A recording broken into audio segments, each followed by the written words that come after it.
Sometimes our bodies remember what our minds choose to forget.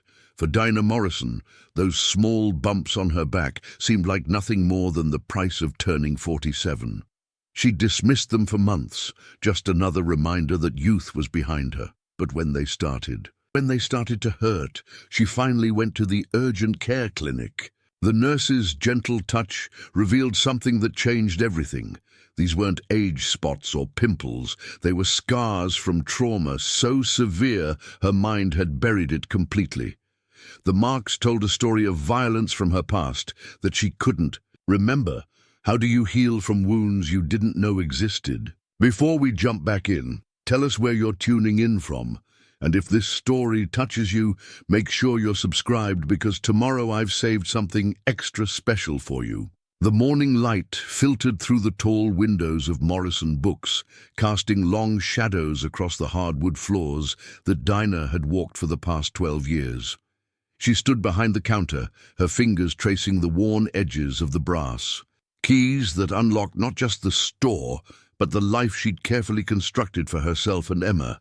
These keys represented everything stable in her world: routine, safety, predictability. At 47, Dina had learned to read the subtle language of her body's complaints. The stiffness in her shoulders that came from reaching for high shelves, the ache in her lower back from hours of standing, the way her knees protested when she climbed the ladder to dust the philosophy section. But lately, something felt different. The small bumps along her spine had begun to throb with an insistence that felt strangely familiar, though she couldn't place why. "Mom, you're doing that thing again," Emma said from the poetry section, where she was reorganizing the Dickinson collection. At 16, Emma possessed the sharp observational skills that made Dina both proud and slightly uncomfortable.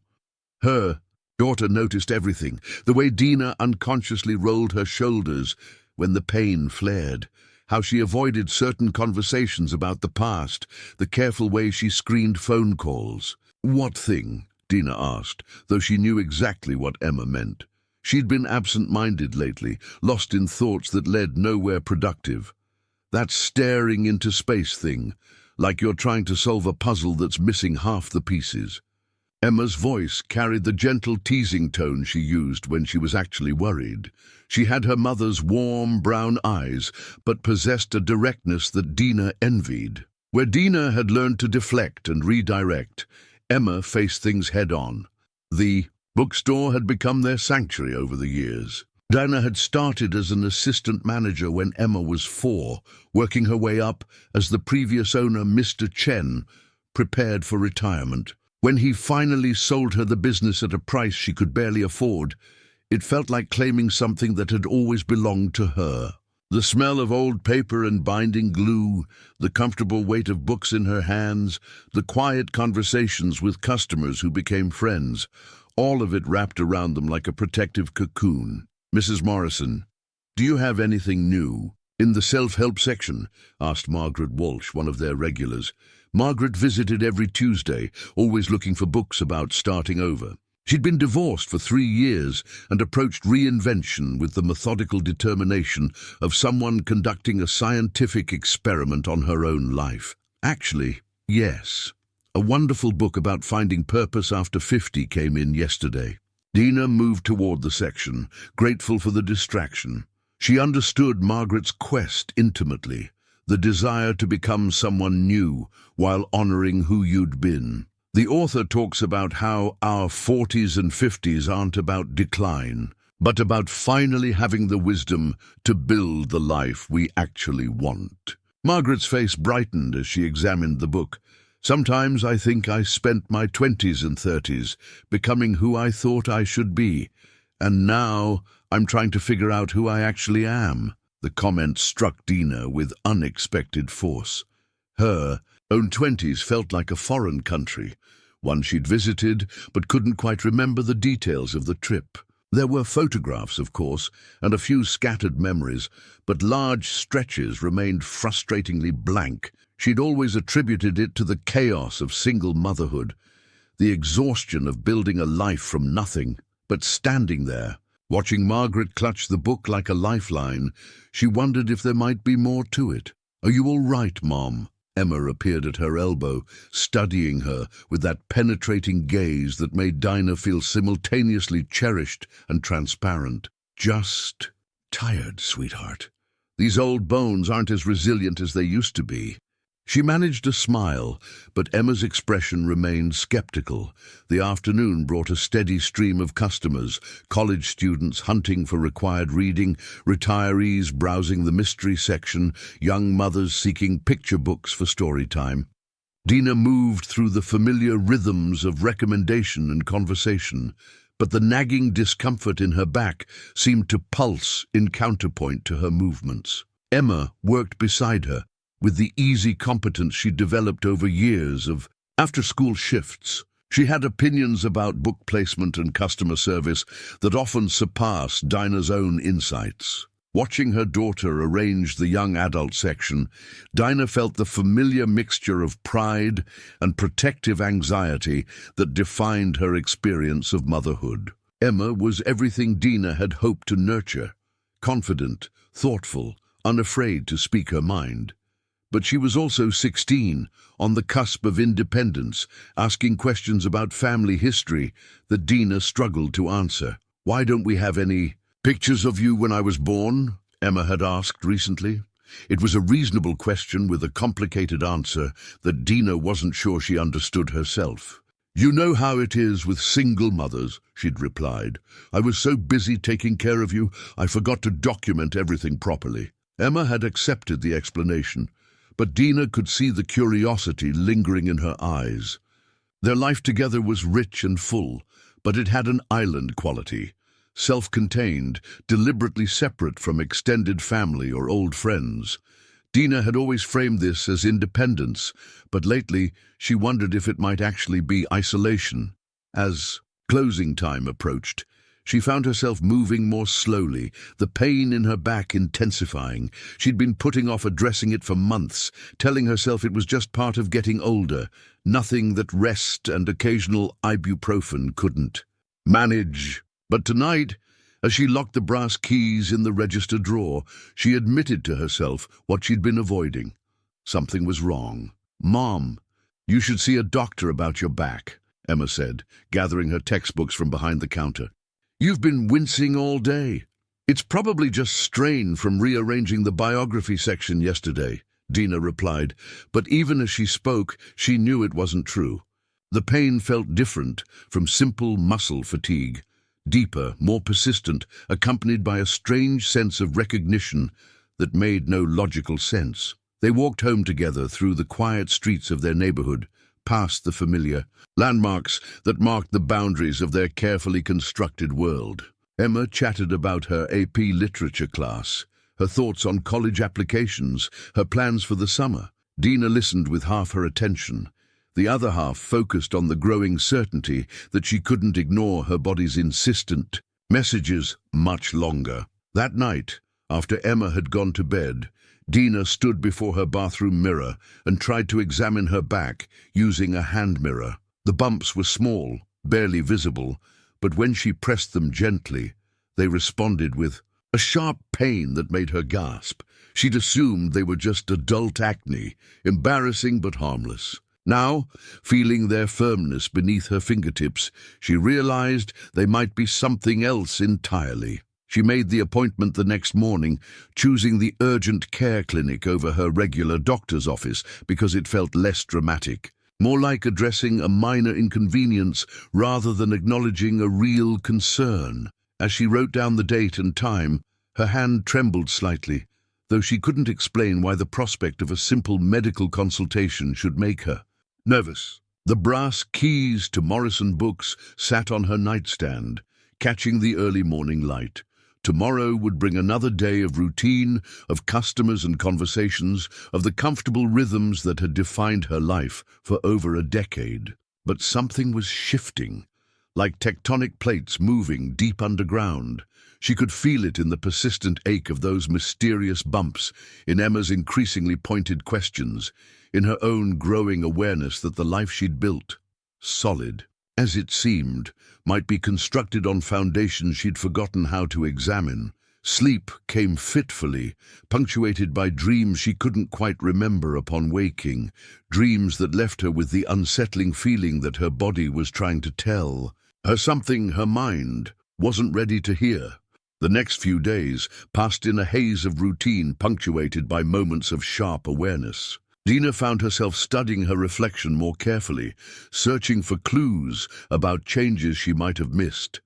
The woman looking back at her had kind eyes lined with the gentle creases that came from years of smiling at customers, helping students find the perfect book, listening to Emma's daily adventures. Her hair, once a deep brown, now carried threads of silver that caught the light. She'd always thought of aging as a gradual process, but now she wondered what else might have changed without her conscious notice. At the bookstore, she observed the easy way long-time customers shared pieces of their lives with her. Mrs. Patterson, who'd been coming in for 15 years, talked freely about her late husband's military service, her children's scattered lives across the country, her own journey from grief to acceptance. Frank DeLuca, a retired teacher, regaled her with stories of his grandchildren's accomplishments and his own struggles with his son's divorce. These people trusted her with their histories, their hopes, their everyday sorrows and joys.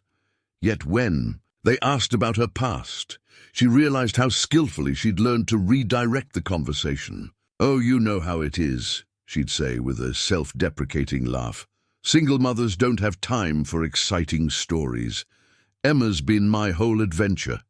People accepted this explanation because it fit their expectations about devoted mothers. But Dina began to recognize the pattern of deflection she'd mastered.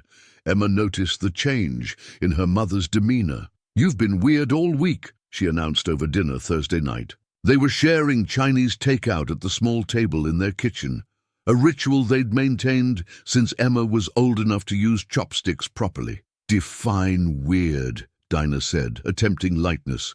"Distracted, like you're having conversations with yourself that I'm not invited to." Emma set down her chopsticks and fixed her mother with a direct stare. "And you keep touching your back when you think I'm not looking." The accuracy of the observation startled Dina. She hadn't realized she'd been unconsciously probing the tender spots, as if her fingers were trying to decode a message written in a language she'd forgotten. "I made a doctor's appointment for tomorrow," she admitted, "just to check on some minor irritation, nothing dramatic." Emma's expression softened with relief. "Good. You never go to the doctor unless you're practically dying. Remember when you had that fever last year and tried to convince me it was just allergies?" They laughed together, but Dinah noticed how Emma's concern revealed the careful attention her daughter paid to her well-being. When had Emma become the one monitoring her health, her moods, her silences? The role reversal felt premature, as if 16 years hadn't been enough time to establish the natural order of caretaking. That evening, as Emma worked on homework at the kitchen table, Dinah found herself standing before the bookshelf that held their photo albums. She pulled out the earliest one, from Emma's baby years, and settled into the worn armchair that had been her reading spot for over a decade. The pictures showed a younger version of herself, holding a tiny Emma with obvious devotion, but also a wariness that seemed strange in retrospect. In most of the photos, she appeared to be looking slightly over the camera, as if watching for something just outside the frame. "Mom, is that you?" Emma appeared beside the chair, drawn by curiosity. "You look so young and worried." "All new mothers look worried," Dina replied. But studying the images more carefully, she saw what Emma meant. The woman in these pictures held her baby with fierce protectiveness, but also an alertness that suggested she expected danger from unexpected quarters. "Where was I born?" Emma asked, settling on the arm of the chair. It was a question she'd asked before, but suddenly it felt more urgent. "St. Mary's Hospital. You were 3 weeks early, which scared me terribly, but the doctors said you were perfectly healthy. Do you have pictures from the hospital?" Dina turned the page, knowing what she'd find. The hospital photos showed Emma in the nursery, Emma being bathed by a nurse, Emma sleeping in a bassinet. But there were no pictures of Dina holding her daughter in those first crucial hours, no photos of visitors or flowers or the exhausted joy that usually marked such occasions. I was too overwhelmed to think about pictures, Dina explained, but the excuse felt thin even to her own ears. Emma studied the photos with the intensity she brought to everything that puzzled her. Were you alone? I mean, besides the doctors and nurses? The question hung in the air between them. Dina had always told Emma that her father had left before she was born, that they were better off without him. It was a story that many single mothers carried, simple enough to be believable, sad enough to discourage further questions. But now, looking at these carefully curated images of their early life together, Dina wondered what other stories might be hidden in the gaps. "We had each other," she said finally. That was enough. Emma seemed to accept this, but Dina noticed how her daughter's fingers traced the edges of the photos, as if searching for clues that might have been cropped out of the frame. Later that night, after Emma had gone to bed, Dina lay awake thinking about the conversation. She'd been honest about the basic facts. Emma was born at St. Mary's. She'd been early. She'd been healthy. But the emotional landscape around those facts felt strangely empty, like a room with all the furniture removed. She could remember the technical details of labor and delivery, but the feelings associated with those memories seemed muffled, as if she were recalling something that had happened to someone else. The bump on her spine throbbed gently, a persistent reminder that her body might be holding on to information her mind had misplaced. Tomorrow's appointment had begun to feel less like a routine medical consultation and more like an investigation into mysteries she hadn't realized she needed to solve. As she finally drifted towards sleep, Dina found herself wondering when exactly she'd learned to live so carefully in the present and what might have taught her to be so cautious about revisiting the past. The urgent care clinic smelled like antiseptic and coffee, a combination that made Dina's stomach flutter with unexpected nervousness. She'd chosen Friday afternoon deliberately, when Emma would be at her part-time job at the library, avoiding the need to explain why a simple back examination required any secrecy at all. Dina Morrison, the nurse who called her name, appeared to be in her 50s, with greying hair pulled back in a practical ponytail and eyes that suggested she'd seen enough human frailty to approach it with both competence and kindness. "That's me," Dina replied, following her down a corridor lined with examination rooms. "I'm Patricia," the nurse said, gesturing for Dina to sit on the paper-covered table. "What brings you in today?" Dina explained about the bumps, feeling slightly foolish as she described what seemed like such a minor concern. Patricia listened without judgment, making notes on a clipboard. "How long have you noticed them?" "Several months, but they've gotten more painful recently. I thought they might be some kind of adult acne, but when I press on them..." Dina winced as she demonstrated. "Let's take a look," Patricia said gently. "I'll need you to remove your shirt and bra so I can examine your back properly." Dina changed into the paper gown, feeling vulnerable in a way that seemed disproportionate to the routine nature of the examination. Patricia's touch was professional but thorough, her fingers probing each bump with careful attention. "Can you feel this?" Patricia pressed on one of the spots. "Yes, it's quite tender."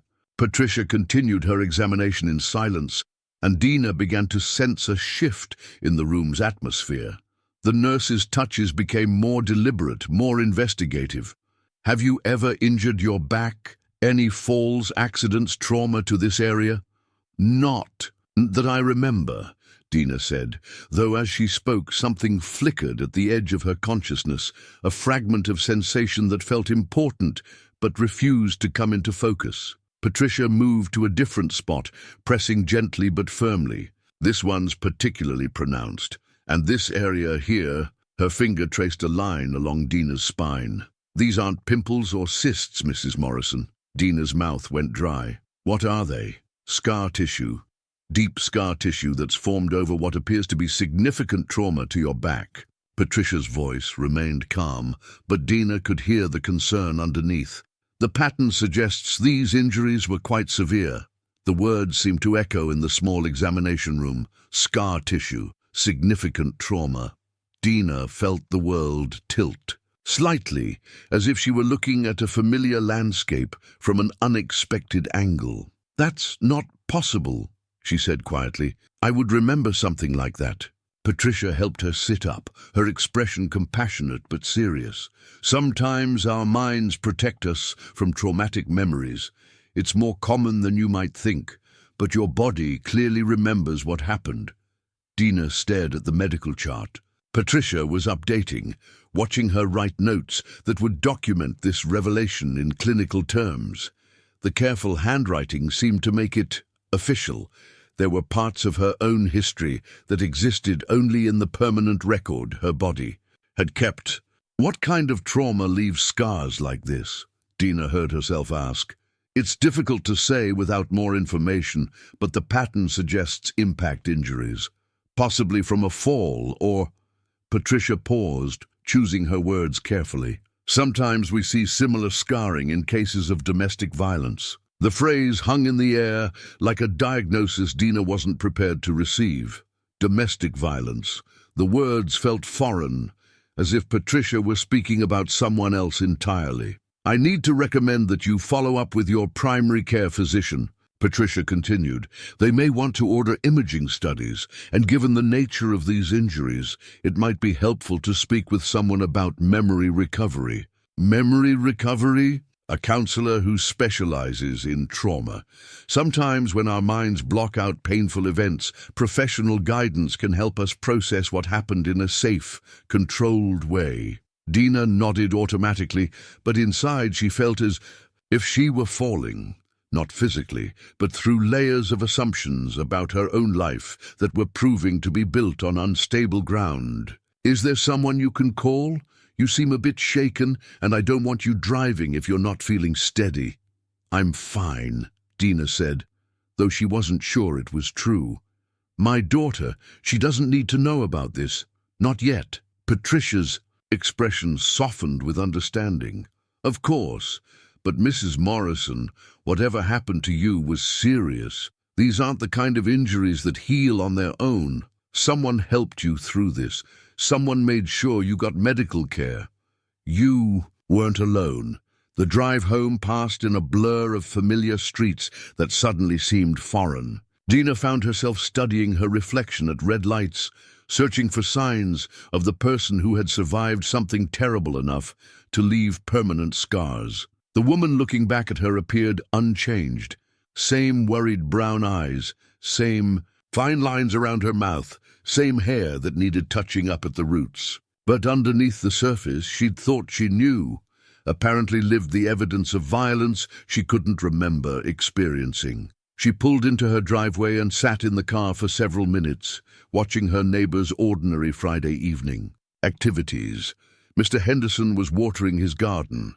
The Gonzalez children were riding bicycles in circles on the sidewalk. Everything looked exactly as it had that morning, but Dinah felt as if she'd returned from a journey to a country she didn't know she'd visited. Inside the house, she moved through her usual routines with mechanical precision. She started dinner, sorted through the mail, checked her phone for messages from Emma.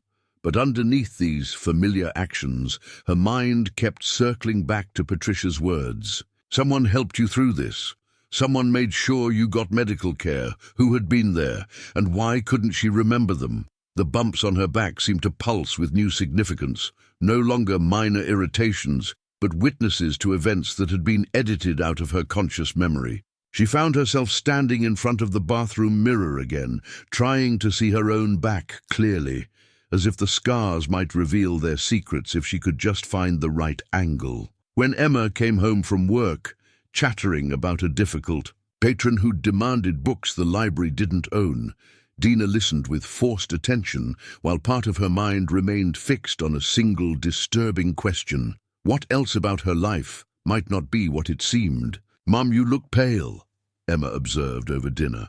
"Did the doctor find something serious? Just strain like I thought," Dina replied, hating how easily the lie came. "Nothing that rest won't fix." But as they cleaned up together, moving through the comfortable choreography of shared domestic tasks, Dina found herself studying Emma with new eyes. Her daughter's birth certificate listed no father. The early photo albums showed no extended family, no friends, no support system beyond the two of them. For 16 years, this had seemed like a choice, the independence of women who didn't need anyone else. Now it felt more like evidence of something that had been carefully erased. That night, lying in bed with the urgent care clinic's discharge papers on her nightstand, Dina finally allowed herself to consider the possibility that the life she remembered might be incomplete. The scars on her back were real, undeniable proof that her body had experienced something her mind refused to recall. Someone had helped her. Someone had made sure she received medical care for injuries severe enough to leave permanent marks. Somewhere in the gaps of her memory lived people and events that had shaped her life in ways she was only beginning to understand. The medical chart, with its careful diagram of scar patterns, lay beside her bed, like a map to territory she'd never known she needed to explore. Saturday morning found Dina in her bedroom closet, pulling down boxes she hadn't touched in years. If her memory had gaps, perhaps the physical evidence of her life could help fill them. She'd told Emma she was doing spring cleaning, which wasn't entirely untrue. She was cleaning out mysteries she'd let accumulate in the dark corners of her mind. The first box contained Emma's baby photos, the ones they'd looked through just days earlier. But now Dina studied them with different eyes, searching for clues she'd previously overlooked. There was baby Emma in the hospital nursery, impossibly small and perfect. There was Emma's first smile, her first solid food, her first steps. But the photos revealed what was absent as much as what was present. No pictures of Dina pregnant, no baby shower photos, no images of relatives holding the new arrival. "Mum, what are you doing up there?" Emma called from downstairs. "It sounds like you're moving furniture." "Just organizing," Dina replied, though what she was really doing felt more like archaeology, carefully excavating layers of her own buried life. The second box held documents: Emma's birth certificate, Dina's tax returns from the early years, rental agreements for apartments she'd nearly forgotten living in. She studied Emma's birth certificate with new attention. Father, unknown. She'd always told Emma this was because her father had left before Emma was born, but now she wondered if it might mean something more literal, that she genuinely hadn't known who Emma's father was, or couldn't remember enough about that period to say with certainty. In the third box, she found what she was looking for: a small photo album from her 20s that she'd packed away years ago. The pictures showed a younger version of herself. That felt almost like looking at a stranger. This Dina had longer hair, wore different clothes, smiled in a way that seemed forced and fragile.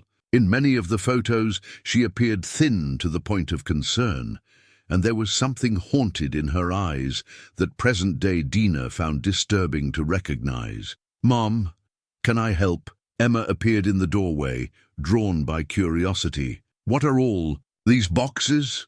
"Just old pictures and papers," Dina said, but she didn't close the album quickly enough to prevent Emma from seeing. Emma settled beside her mother on the floor, studying the photos with fascination.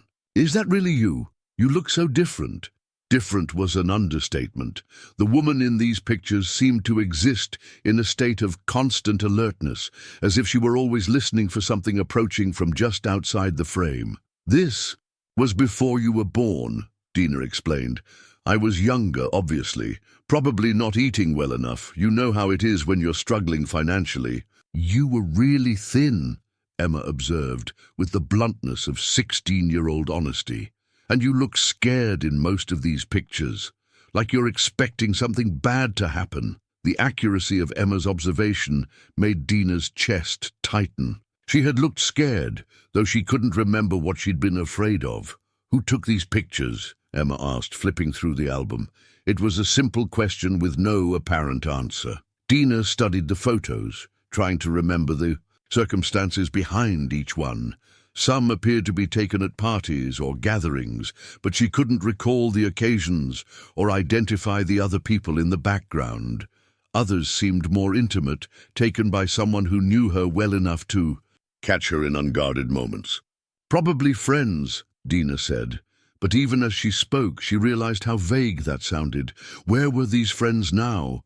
Why had she lost touch with everyone from that period of her life? Emma pulled out a particularly striking photo, Dina sitting on what appeared to be a hospital bed, wearing a hospital gown, her face bruised and her arm in a sling. "Mum, what happened to you in this picture?" Dina stared at the image, her heart beginning to race. She had no memory of this hospitalization, no recollection of the injuries documented in the photograph. The woman in the picture looked directly at the camera with an expression that seemed to be asking for help. I'm not sure," Dina admitted, taking the photo from Emma's hands. "Maybe a car accident. Sometimes when you're young and dealing with a lot of stress, the details blur together."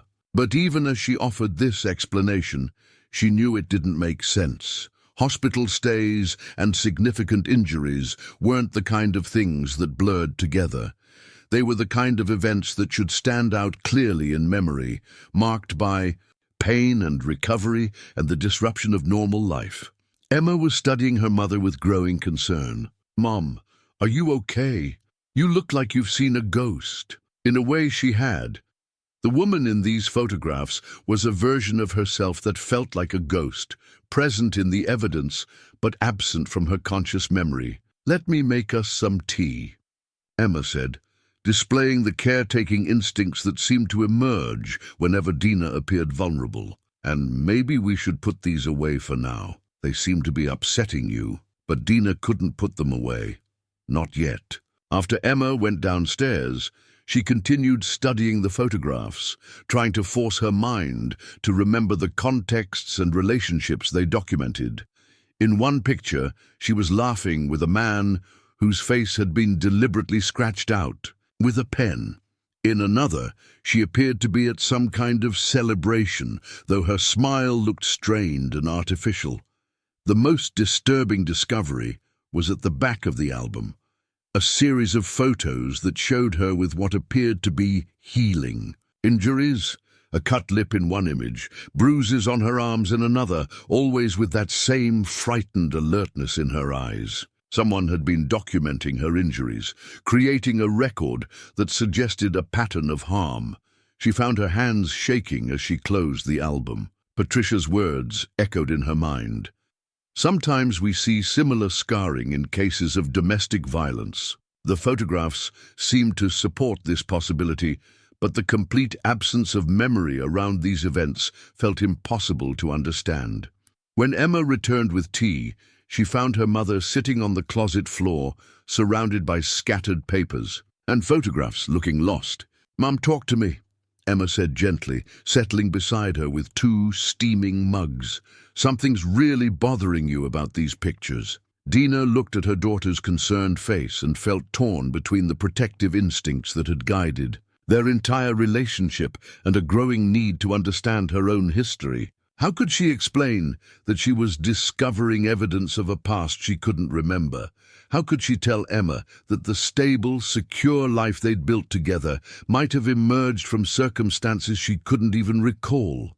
"I think I may have forgotten more about my 20s than I realized," she said carefully. "Sometimes, when you're going through difficult periods, your mind protects you by not holding on to all the details." Emma nodded as if this made sense, but Dina could see new questions forming in her daughter's eyes.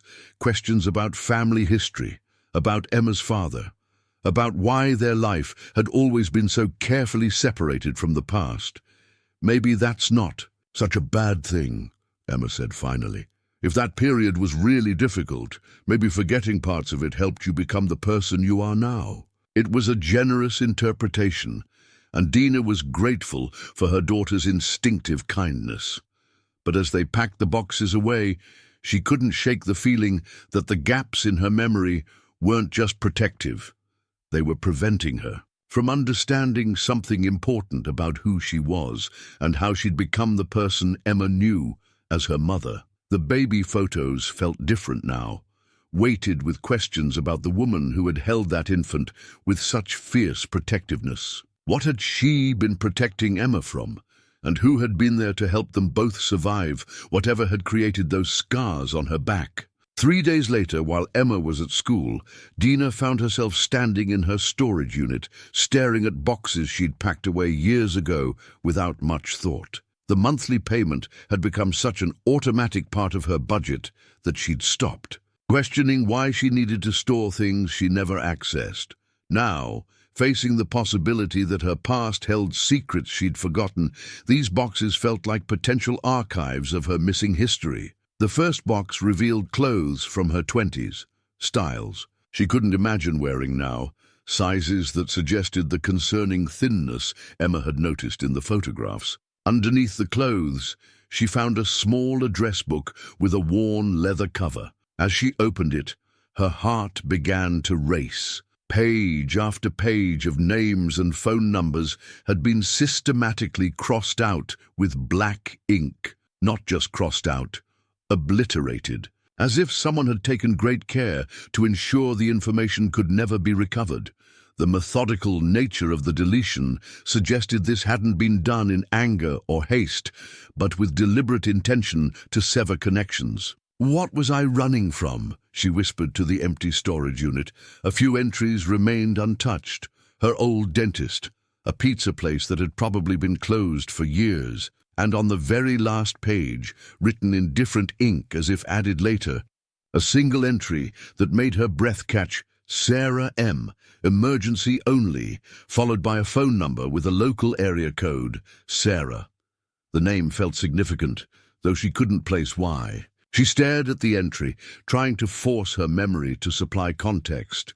Who was Sarah M., and why would she be listed for emergencies only?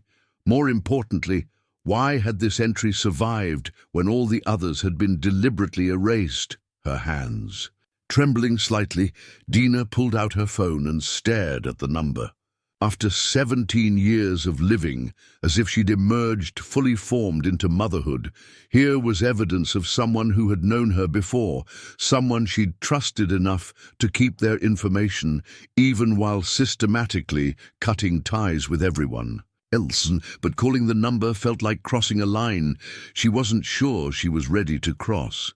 What if Sarah M. remembered things Dina couldn't? What if the conversation revealed truths she wasn't prepared to handle? She closed the address book and continued searching through the box. Underneath old bills and expired documents, she found something that made her sit down hard on the concrete floor. A hospital bracelet, yellowed with age, with her name clearly printed. The dates showed a stay that had lasted 3 weeks. 3 weeks she had no memory of at all. Dina Morrison, age 29, room 314, she read aloud.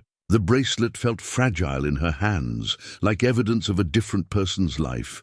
3 weeks in the hospital was not something you forgot. 3 weeks suggested serious injuries, serious procedures, serious recovery time. Yet she could remember nothing. Not the pain, not the treatment, not even the relief of being discharged. Emma's voice echoed in her memory from their conversation about the photo album. "You look scared in most of these pictures, like you're expecting something bad to happen." Maybe she hadn't been expecting something bad to happen.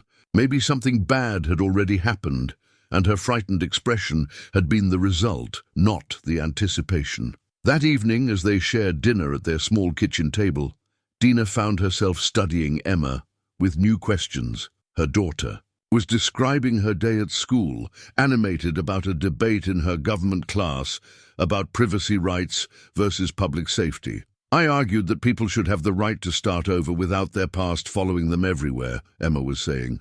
"Like maybe someone made mistakes when they were young, but they've changed and built a good life. Why should their past define them forever?" The comment felt too perfectly aligned with Dina's current situation to be coincidental. "That's an interesting perspective," she said carefully. "What made you think about that particular angle?" Emma shrugged, but there was something studied in her casualness. "I guess I've been thinking about how you never talk about your family or your life before I was born, and how that's always seemed normal to me. But maybe it's actually kind of unusual, Emma. I'm not accusing you of anything, Mom. I just wonder sometimes if you're protecting me from something, or if you're protecting yourself. Emma's voice was gentle, but her eyes were serious. And after seeing those old photos, I wonder if maybe we should talk about it. Dina felt exposed in a way that had nothing to do with the physical scars Patricia had discovered. Emma's perceptiveness had always been both a source of pride and anxiety, but now it felt like a searchlight illuminating corners Dina had tried to keep dark. What if I told you that there are things about my past that I genuinely can't remember? Dina said slowly. Not because I'm trying to hide them from you, but because they seem to be hidden from me too. Emma set down her fork, giving her mother her full attention. What do you mean? The doctor's appointment the other day, it wasn't just about minor irritation. She found evidence of old injuries that I have no memory of sustaining. And today, going through old boxes, I found pictures and documents from a period of my life that feels like it happened to someone else. The honesty felt both liberating and terrifying. For 16 years, Dina had been Emma's anchor, her source of stability and certainty. Admitting that she might not know her own history felt like acknowledging that the foundation of their life together might be less solid than either of them had believed. Emma reached across the table and took her mother's. And that sounds really scary. It is, Dina admitted. But what scares me more is the possibility that not remembering might be preventing us from understanding something important about our family. They sat in silence for a moment, Emma's hand warm and steady in hers. Finally, Emma spoke. Do you think my father is part of what you can't remember? The question hung between them like a bridge. Neither was sure they wanted to cross. Dina had always told Emma that her father had left before she was born, that he wasn't someone worth knowing or missing. But looking at the address book with its systematically erased entries, at the hospital bracelet from a stay she couldn't remember, at the photographs documenting injuries she couldn't explain, she realized that her certainty about Emma's paternity might be as unreliable as everything else from that period. I don't know, she said finally, and I think it's time I tried to find out. Emma squeezed her mother's hand. Whatever we find out, we'll handle it together. You don't have to protect me from the truth anymore. I'm 16, Mum. I can handle knowing that life is complicated. That night, after Emma had gone to bed, Dina sat at her kitchen table with the address book open to Sarah M's entry. The phone number seemed to pulse with possibility and threat in equal measure. This person, whoever she was, might hold keys to rooms in Dina's past that had been locked for nearly 2 decades. She picked up her phone and dialed before she could talk herself out of it. The phone rang once, twice, 3 times. On the 4th ring, a woman's voice answered. Hello, is this Sarah? Dina's voice came out smaller than she'd intended. There was a pause, then a sharp intake of breath. Dina? Oh my God, Dina, is that really you? The recognition in the woman's voice, the emotion that colored her response, confirmed what Dina had suspected. Sarah M. wasn't just an emergency contact. She was someone who had been waiting for this call for a very long time. Sarah, Dina's voice caught. Hearing someone recognize her name with such immediate emotion felt like discovering she'd been sleepwalking through her own life. I found your number in an old address book.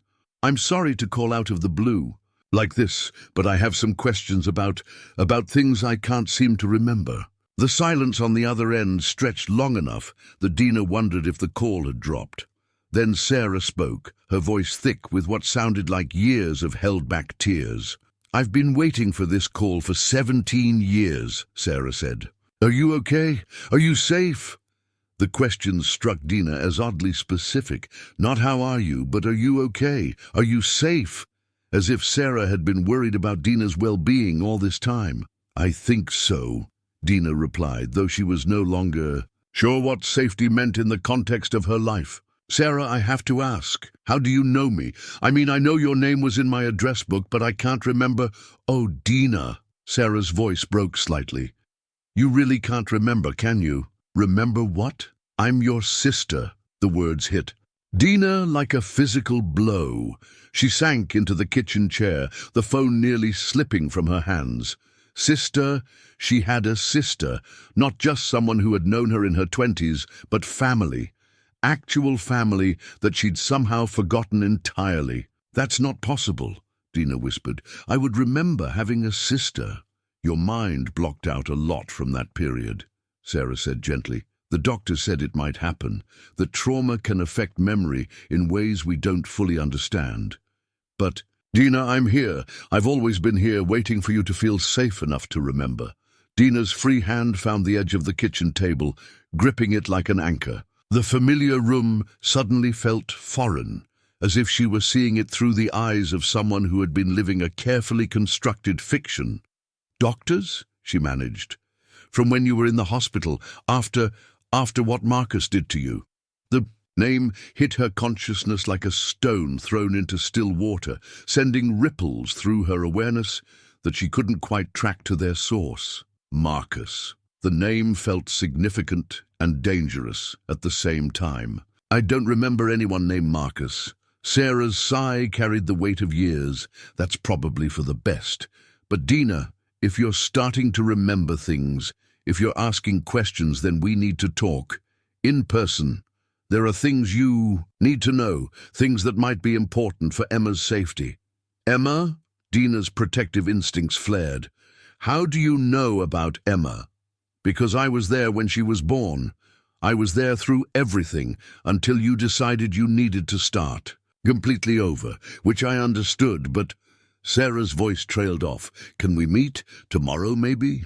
I know this is overwhelming, but if your memories are starting to come back, you shouldn't go through it alone. Dina found herself nodding, even though Sarah couldn't see her. The hospital bracelet in her storage unit suddenly made sense. 3 weeks was a long time to recover from trauma, long enough for family to be involved, for important decisions to be made about the future. Where? Dina asked. There's a coffee shop downtown, Brewster's on 5th Street. Do you know it? Dina did know it. It was only a few blocks from Morrison Books. The irony struck her that her sister had been geographically close all this time. Close enough that they might have passed each other on the street without recognition. I can be there at 2 o'clock tomorrow, Sarah continued. And Dina, I'm so glad you called. I've missed you more than you can imagine. After they hung up, Dina sat in her quiet kitchen, trying to process what she'd learned. She had a sister named Sarah who had been waiting 17 years for her to remember their relationship. Someone named Marcus had apparently hurt her badly enough to require hospitalization and cause memory loss. And Sarah had been present for Emma's birth, which meant that the lonely, frightening time Dina thought she'd navigated alone had actually included family support she couldn't recall. The next morning, she told Emma she had an appointment in town and would be closing the bookstore early. Emma studied her with the perceptiveness that had become both familiar and unsettling. Is this about the old pictures? Emma asked. In a way. I'm meeting someone who knew me before you were born. Someone who might be able to help me understand some things. Do you want me to come with you? The offer touched Dina deeply, but she shook her head. I think I need to have this conversation alone first. But Emma, depending on what I learn, there might be some family history we need to discuss. Emma nodded, with a maturity that reminded Dina how much her daughter had grown in the past few days. Whatever it is, we'll figure it out. We always do. At Morrison Books, Dina found it impossible to concentrate on her usual tasks. She rearranged displays, unnecessarily sorted inventory that didn't need sorting, and checked the clock every few minutes. The brass keys that had always represented security and stability felt different in her hands, less like symbols of the life she'd built, and more like props in a performance she'd been unconsciously maintaining. When 2 o'clock finally arrived, she walked to Brewster's with steps that felt simultaneously eager and reluctant. Part of her wanted to turn around, to return to the comfortable uncertainty she'd lived with for 17 years. But Patricia's medical examination had made that impossible. The scars on her back were proof that her body remembered what her mind had forgotten. and ignoring that truth was no longer an option.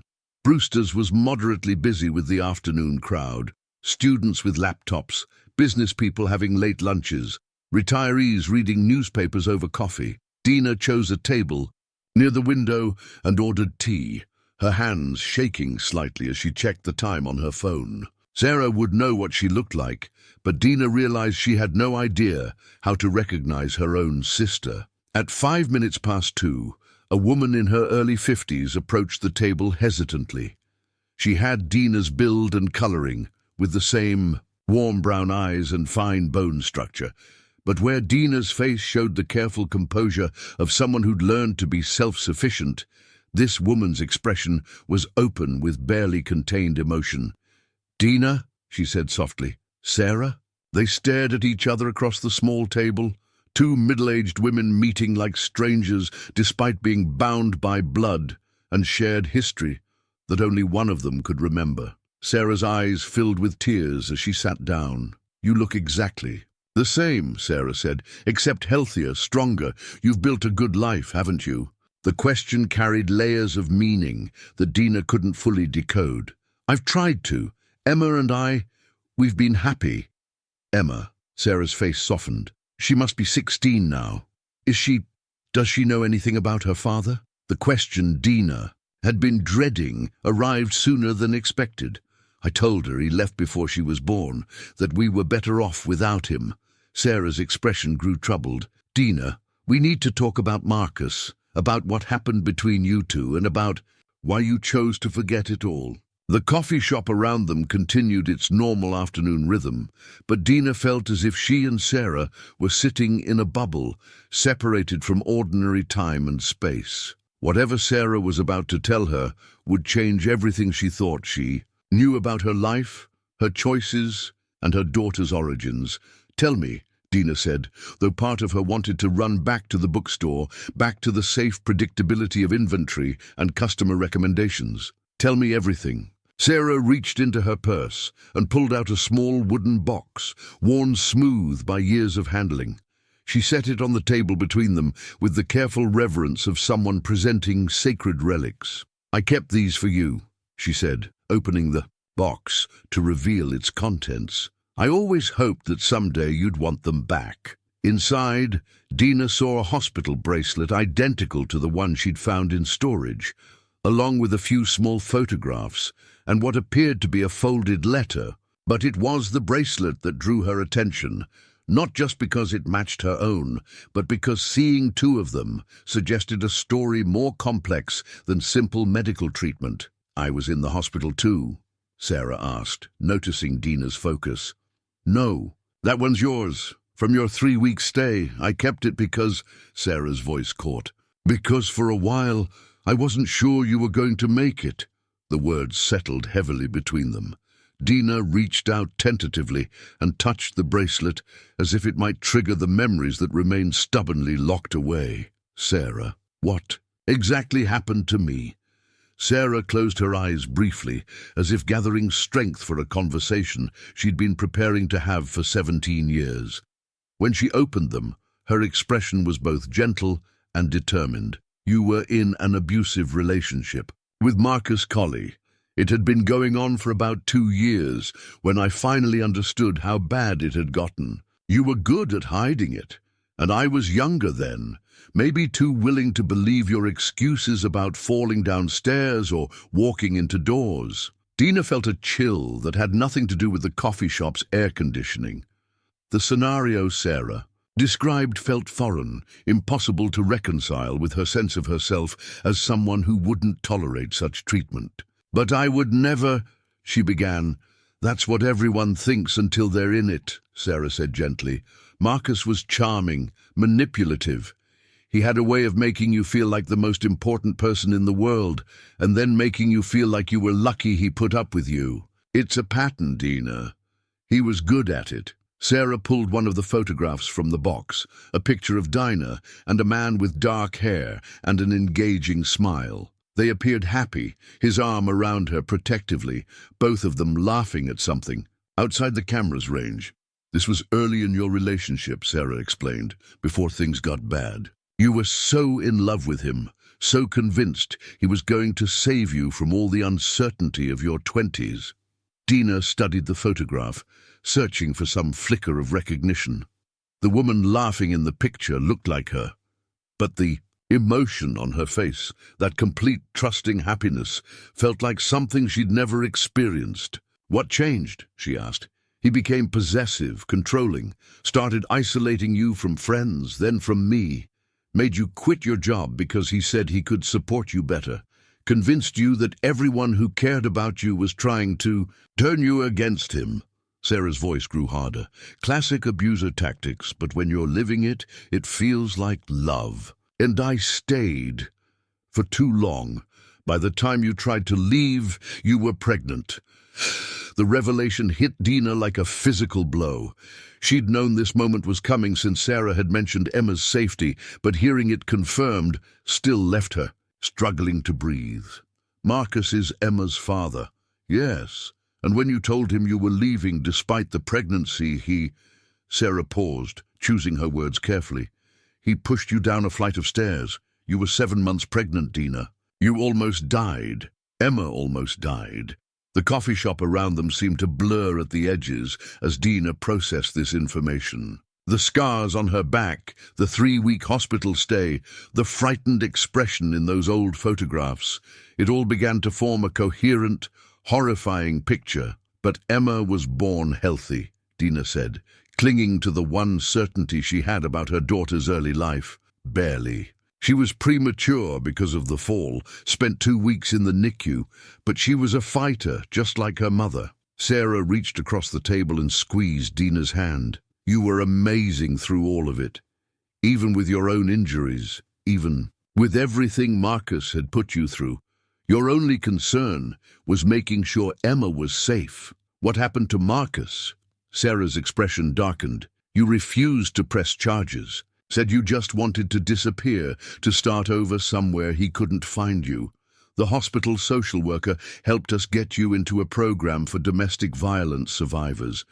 We changed your last name, helped you establish a new identity, found you that first apartment across town, and you helped with all of this.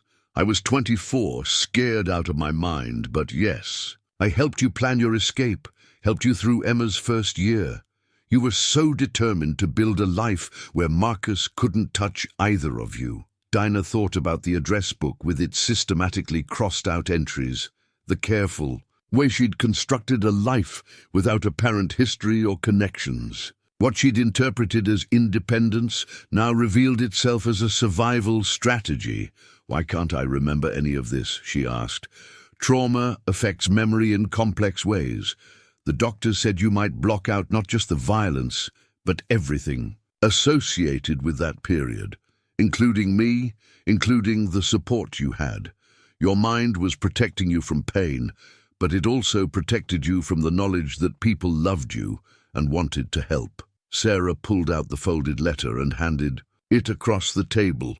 "You wrote this before you decided to cut all ties with your past. You asked me to keep it, in case someday you wanted to remember but needed help putting the pieces together." Dina unfolded the letter with trembling fingers. Her own handwriting, younger and shakier than her current script, filled the page. "Sarah, if I'm reading this, it means the memories are trying to come back, and I'm scared. I know I'm asking you to carry the burden of our shared history while I get to forget, and I'm sorry, but I can't heal while remembering what he did to me, and Emma deserves a mother who isn't broken by the past. Please understand that forgetting isn't about not loving you. It's about loving Emma enough to become someone new for her sake. If something happens, if he finds us, you're the only one who knows the whole truth. Keep us safe. Keep the story safe. And if I ever come looking for answers, help me be brave enough to hear them." The letter was signed simply D. Reading her own words from 17 years ago felt surreal, like discovering she'd written instructions for a future version of herself who would need guidance through a maze she'd deliberately constructed. "You kept this all these years," Dina said. "I kept everything, the medical records, the police reports from the night of the fall. Even though you wouldn't press charges, The documentation from the domestic violence program. I knew that someday you might need proof of what happened, especially if Marcus ever tried to claim parental rights. The mention of parental rights sent ice through Dina's veins. Has he tried to find us? Sarah hesitated. And in that pause, Dina saw the answer she'd been dreading. Sarah, has he tried to find us? Recently, yes. That's part of why I was hoping you'd call. He's been asking questions around town, showing old pictures of you to people who might remember. I don't think he's found you yet, but he's looking for Emma. He's looking for both of you. And Dina, he's not the same man he was 17 years ago. He's had other relationships since then, other women who've reported him for domestic violence. He's escalated. The careful life Dina had built suddenly felt as fragile as tissue paper. Morrison books, their quiet neighborhood, Emma's senior year of high school, all of it threatened by a past she couldn't remember, but that apparently remembered her very clearly. "What do I do?" she whispered. Sarah leaned forward, her expression fierce with protective love. "First, you remember that you're not the same woman you were then either. You're stronger now, more established. You have resources and knowledge and a daughter who's almost grown. And this time, you don't have to face him alone. Emma doesn't know any of this. She needs to. Not all at once, maybe, but she needs to understand why you've been so protective, why you've kept your lives so private. And she needs to know that if Marcus does find you, it's not because of anything either of you did wrong." Dina looked around. The coffee shop, at the normal people conducting normal conversations about normal problems, and felt the weight of 17 years of carefully maintained ignorance settling on her shoulders. Tomorrow, she would have to go home and begin the process of telling Emma that everything they'd believed about their family history was incomplete at best. But first, she needed to understand exactly what they might be facing. "Tell me about Marcus now," she said. "Tell me what he's become." Dina arrived home that evening feeling as if she'd been turned inside out. Every certainty she'd held about her life revealed as carefully maintained fiction.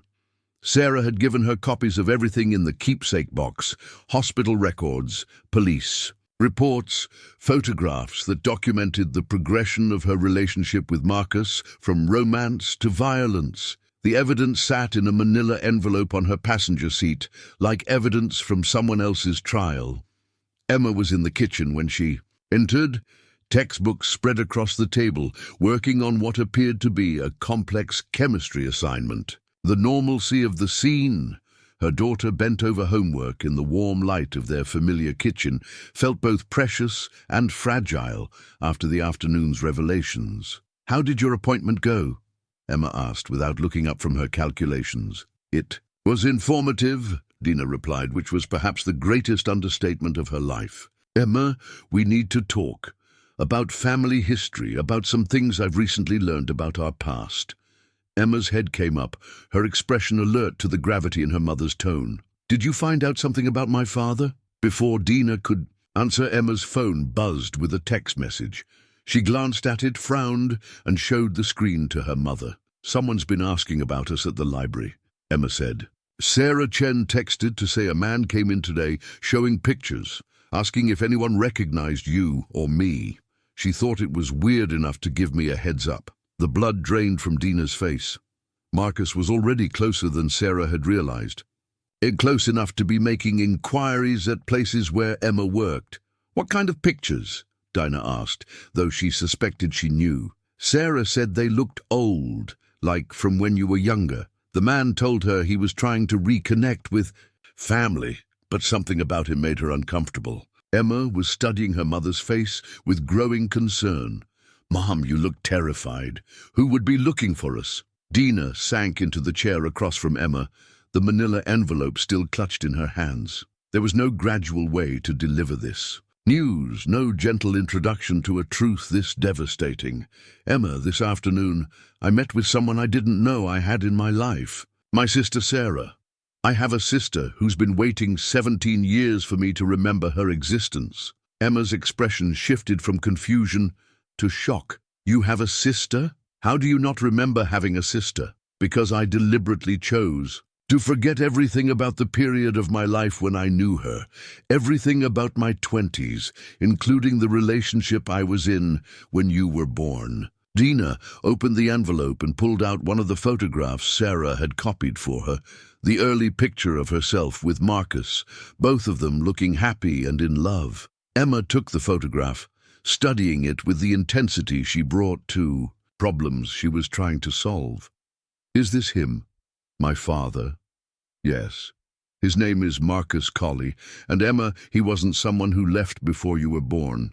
He was someone I ran away from after you were born, someone I was so afraid of that I erased all memory of him rather than risk him finding us." The words hung in the kitchen air like smoke from a fire Emma couldn't yet see. She set the photograph down carefully, as if it might be contaminated. "What did he do to you?" Dina pulled out the medical records, the police report from the night. She'd been hospitalized, the documentation of injuries that had nearly killed both her and her unborn daughter.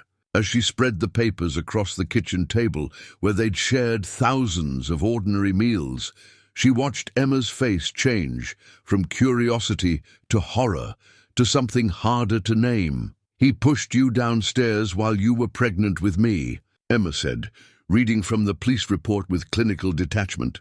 "You were hospitalized for 3 weeks. I was born premature and spent 2 weeks in intensive care. The scars on my back, the ones the nurse found, they're from that fall." Emma continued reading, her expression growing more distant as she processed the clinical language that described her mother's injuries, her own precarious entry into the world, the systematic pattern of abuse that had preceded the final violent episode. "Why didn't you press charges?" Emma asked finally. "According to Sarah, I was too scared, too focused on getting you to safety to think about justice. I just wanted to disappear. And now he's looking for us." It wasn't a question. Emma had already made the connection between the afternoon's revelations and the man asking questions at her workplace. It appears so. Emma stood up and began pacing around the small kitchen, a habit she'd developed in childhood when processing difficult information. Dina watched her daughter wrestle with the realization that her identity, her family history, even her name, might not be what she'd believed. "What's our real last name?" Emma asked suddenly. "Morrison is real. Sarah helped me change it legally after you were born, as part of starting over. And before that, Colley. Your birth certificate has a false father listing because I was trying to prevent Marcus from ever being able to claim parental rights." Emma stopped pacing and turned to face her mother directly. "So, my legal name is Emma Morrison, but genetically I'm Emma Colley, daughter of a man who tried to murder us both before I was even born." The stark summary hit Dina like a physical blow. "Emma, you are exactly who you've always been. Your name, your father's identity, none of that changes who you are as a person, doesn't it?" Emma's voice carried a brittleness Dina had never heard before. "My entire life has been built on the story that my father was someone who didn't want me. Now I find out he's someone who nearly killed me, and he's actively trying to find me. That feels like it changes everything." Emma's phone buzzed again. She glanced at it, then showed Dina the screen with an expression that mixed fear and rage. "Unknown number," Emma said. "The message says, 'Tell your mother Marcus wants to meet his daughter.'" The kitchen, their sanctuary for 16 years, suddenly felt exposed and vulnerable. Marcus hadn't just found their general location, he had Emma's phone number. "How did he get your number?" Dina asked.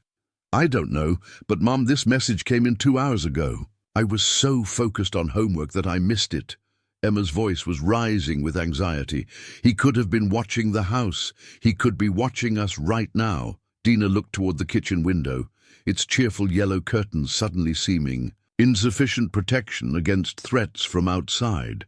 For 17 years, she'd lived as if the past couldn't find her, as if choosing to forget was the same as achieving safety. Emma was reading the message again, her expression cycling through fear and anger and something else, a strange, grim curiosity. Emma, whatever you're thinking, we need to call the police first. Then Sarah, we need professional help with this. I'm thinking that I've spent 16 years wondering about my father, and now I know exactly who he is. Emma's voice was steadying, taking on a determined quality that reminded Dina uncomfortably of herself at that age. I'm thinking that he's been looking for me, but maybe it's time I decided whether I want to be found. Emma, no. He's dangerous and I'm what? Too young to handle knowing that my father is a violent criminal. Too fragile to make my own decisions about whether to have contact with him. Emma's eyes flashed with the argumentative intelligence that usually made Dina proud. Mom, I'm 16 years old. In 2 years I'll be legally an adult. I have a right to know who I am, even if the truth is ugly. The conversation was spiraling beyond Dina's control, moving toward territory she wasn't prepared to navigate. The girl across from her was still her daughter, but she was also someone new, someone who'd been forced to grow up in the space of a single evening, someone who was grappling with questions that had no safe answers. Another text arrived on Emma's phone. This one was longer. Emma, I know this is overwhelming, but I'm your father and I've been searching for you for years. Your mother has kept us apart, but you're old enough now to make your own choices about our relationship. I'm staying at the Riverside Inn downtown, room 237. I'll wait for you to contact me. I just want to talk. Emma showed Dina the message, her hand trembling slightly but her voice steady. He's here. In our town, staying downtown. He's not just looking for us anymore. He's waiting for me to come to him. The careful life Dina had constructed was collapsing around them, 17 years of protection, unraveling in the space of an afternoon. But looking at Emma's face, frightened but not defeated, angry but not broken, Dina realized that her daughter was stronger than she'd given her credit for. Strong enough, perhaps, to handle a truth that Dina had been afraid to remember. What do you want to do? Dina asked. I want to call the police and report him for harassment. Then I want to call Aunt Sarah and ask her everything she knows about him. And then I want to figure out how to make sure he can never threaten us again. The DNA test results that had started this revelation lay forgotten on the table, but their impact had been superseded by immediate danger. Emma wasn't just learning about her paternity anymore. She was being forced to decide what kind of relationship, if any, she wanted with a father who had tried to kill her before she was born. Together, Dina said. Whatever we decide to do, we do it together. Emma nodded, but her expression remained focused on something beyond the immediate moment, as if she were already planning several moves ahead in a game whose rules neither of them fully understood. The police station at 9 o'clock on a Tuesday evening buzzed with the kind of controlled chaos that Dina associated with emergency rooms. Urgent conversations, ringing phones, the sense that important decisions were being made under pressure. Detective Williams, a woman in her 40s with greying temples and tired but kind eyes, led them to a small conference room that smelled of stale coffee and institutional cleaning supplies.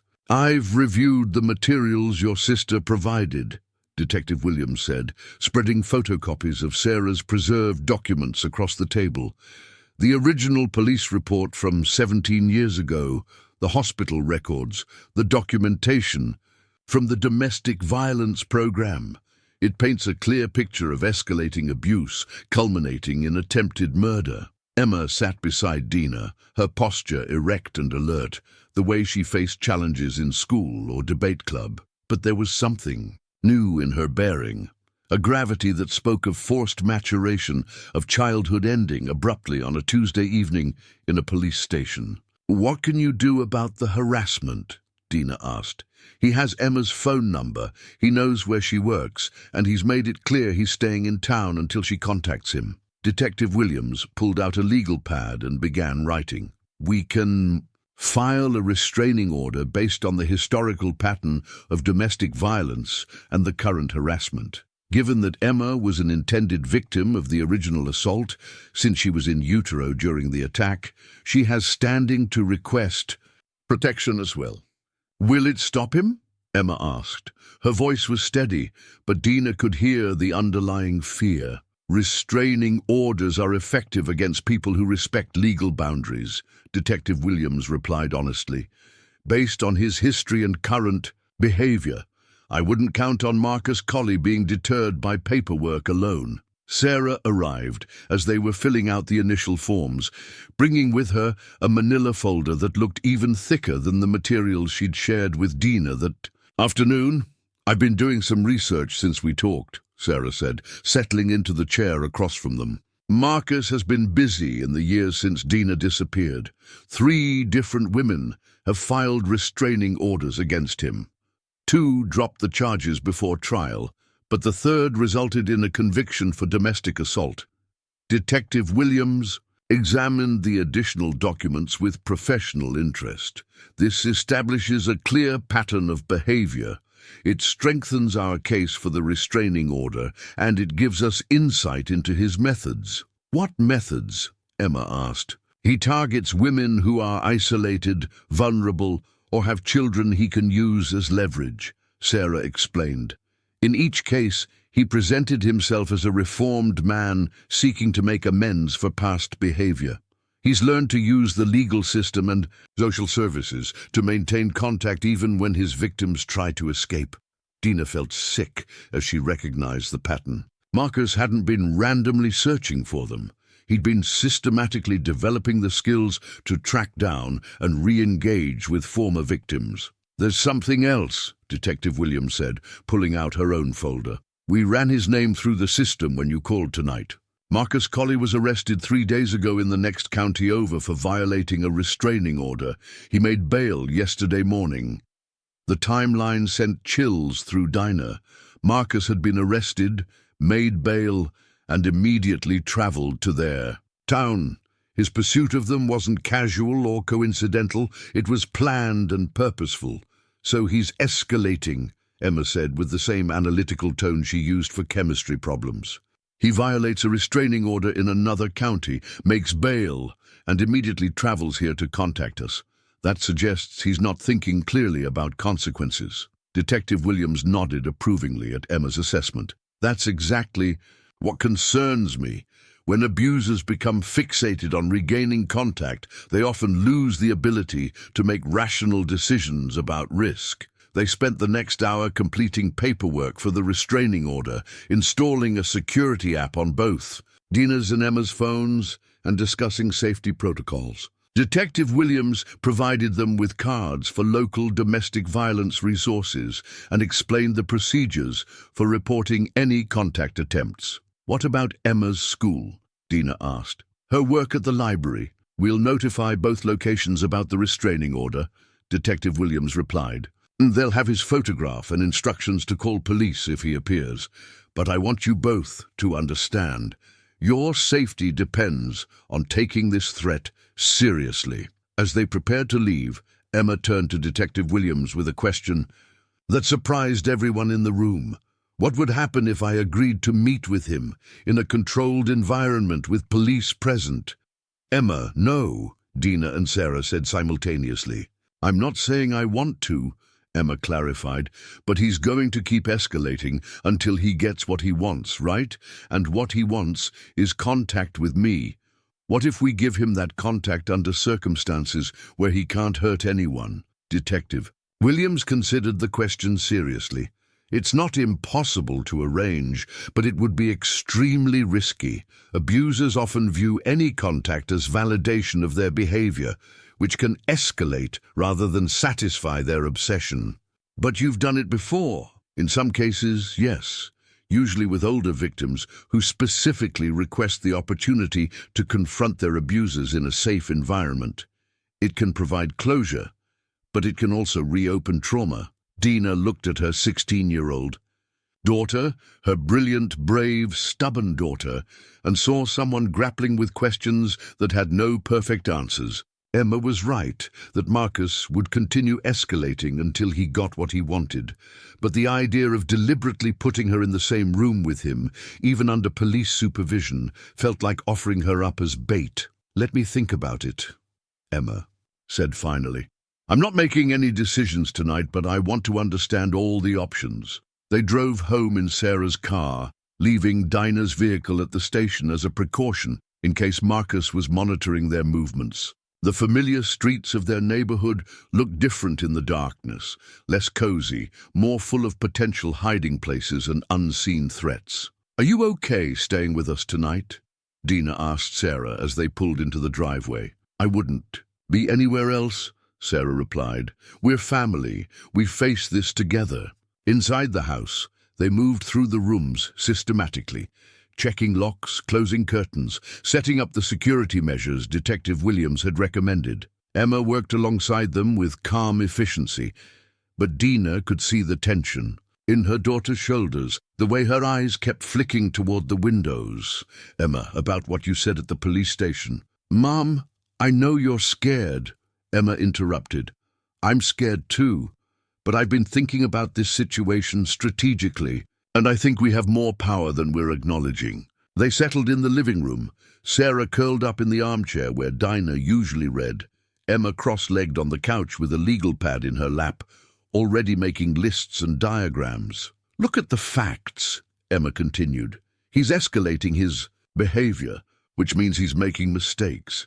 He violated a restraining order right before coming here, which shows poor impulse control. He's contacting a minor through her personal phone, which is illegal harassment.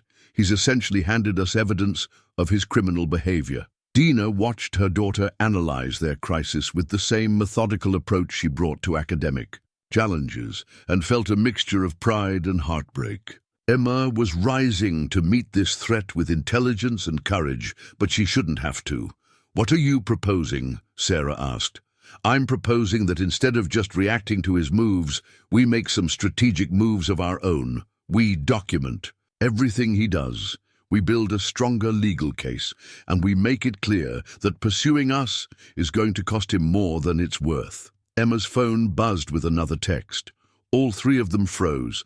Then Emma checked the screen with grim determination. "He's getting impatient," she said, showing them the message. "Emma, I waited all day to hear from you. I'm your father. I have rights. Don't let your mother keep us apart anymore." "Rights," Sarah said with disgust. 17 years of abandoning you, and now he talks about rights." But Emma was studying the message with analytical focus. "Look at the language. I have rights. Don't let your mother keep us apart." He's trying to frame this as Mom being the problem, not his history of violence. He's manipulating the situation to make himself seem like the victim. Another message arrived. "I know you're reading these, Emma. I can see when my messages are delivered. Talk to me, or I'll have to try other ways to get your attention." The implicit threat in the final sentence made Dina's stomach clench with fear, but Emma's response surprised her. "Good," Emma said.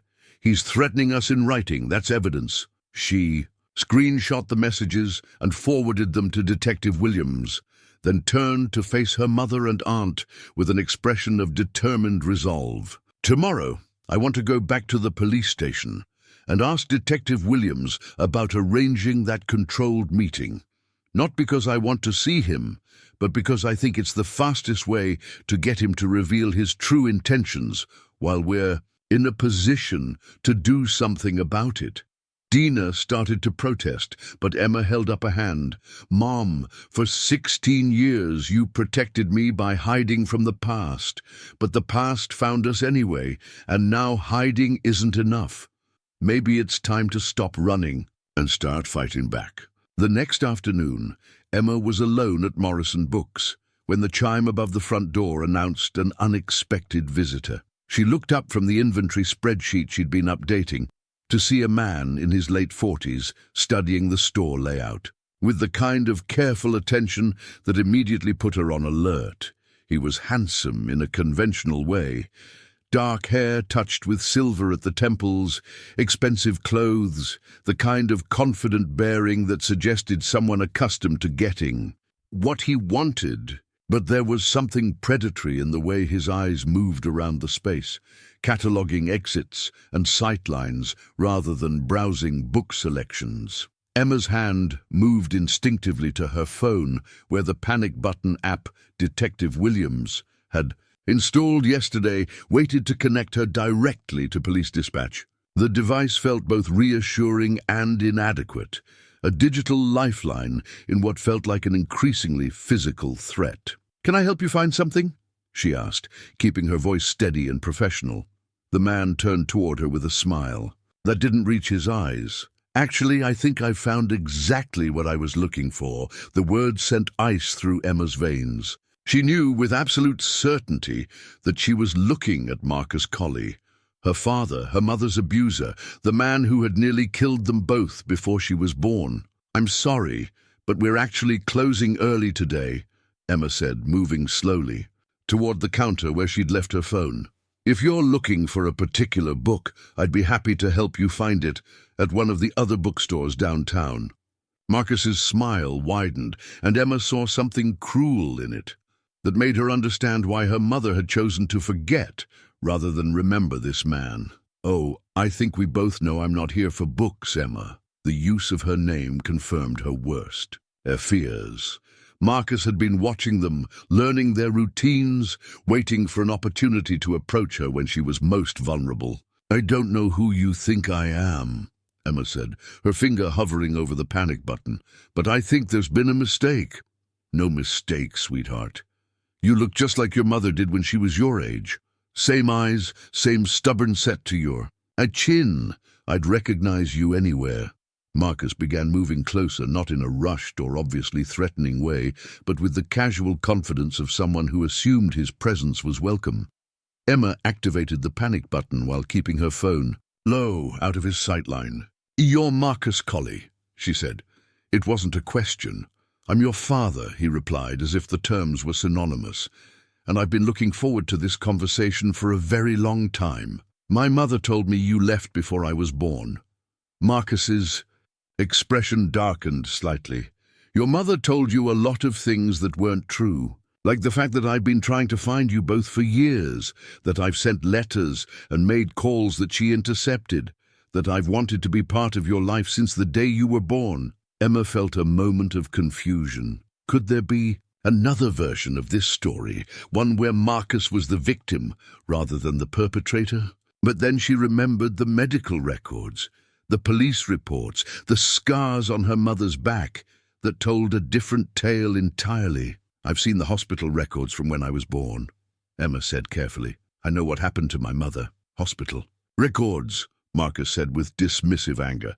"Do you know what those records don't show? They don't show how your mother was threatening to disappear with you, to make sure I never saw my own child. They don't show how she was planning to cut me out of your life completely." His version of events painted Dina as vindictive and manipulative, but Emma noticed how carefully he avoided mentioning the violence that had put her mother in the hospital in the first place. "They also don't mention why you pushed her down a flight of stairs while she was pregnant with me," Emma said. The accusation hung in the air between them. Marcus's friendly facade slipped for just a moment, revealing something harder and more dangerous underneath. "Is that what she told you?" His voice remained calm, but Emma could hear the anger building. "That I pushed her. Emma, your mother fell down those stairs because she was drunk and unstable.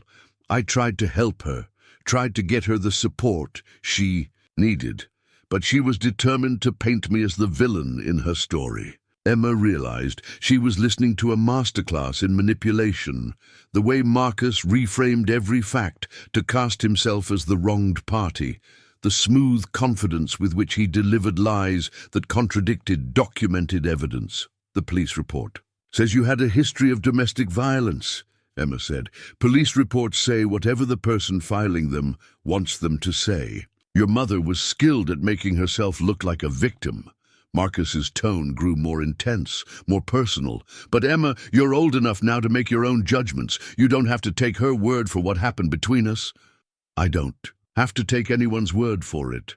I've seen the medical records. I've seen the photographs of her injuries. I've talked to my Aunt Sarah, who was there through everything." At the mention of Sarah's name, Marcus's expression turned genuinely angry for the first time. "Sarah," he said with contempt. "Your Aunt Sarah, who helped your mother disappear in the middle of the night, who helped her change her name and hide from me for 17 years. Sarah never liked me, never thought I was good enough for your mother. She's the one who convinced Dina to run. Emma found herself in the surreal position of defending family members she'd only learned existed 24 hours earlier. But the conviction in her voice surprised even her. My Aunt Sarah helped my mother escape from someone who was hurting her. And now you're here, violating a restraining order, harassing a minor, proving that everything they did to get away from you was justified. Marcus's mask slipped further, and Emma saw the rage that her mother and aunt had described, the quick shift from charm to menace that characterized his interactions with women who challenged him. I'm not harassing you, Emma. I'm trying to have a relationship with my daughter. That's my right as your father. You don't have any rights, Emma said, her voice growing stronger as her fear transformed into anger. You gave up any parental rights when you tried to kill us both. You're not my father in any way that matters. You're just the man who contributed DNA and violence to my creation.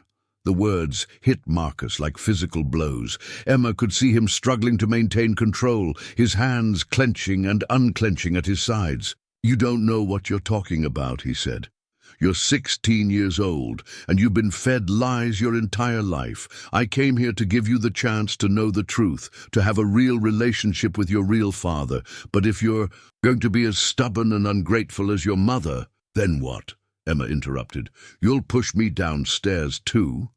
You'll put me in the hospital like you did her? The question seemed to surprise Marcus, as if he hadn't expected Emma to confront him so directly about his history of violence. For a moment, Emma thought she saw something like shame cross his features, but it was quickly replaced by defensive anger.